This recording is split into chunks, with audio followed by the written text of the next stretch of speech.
a 330 WKB Weed Ripper machine. This is the baby brother to the 660, primarily used for removing established weeds and grass growth from paving, concrete, tarmac, also for removing weeds on wall bottoms.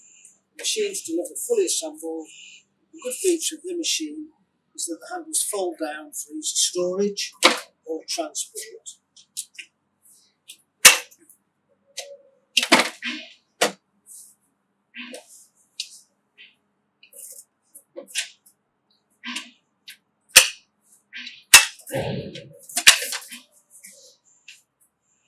The machine is powered by a Zomax 58 volt twin battery system, two 4-amp batteries, giving a very long run time.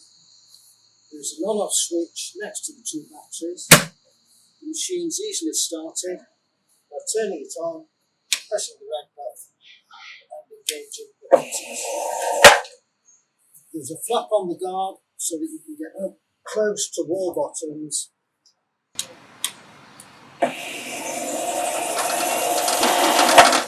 Now let's go and find some weeds to remove.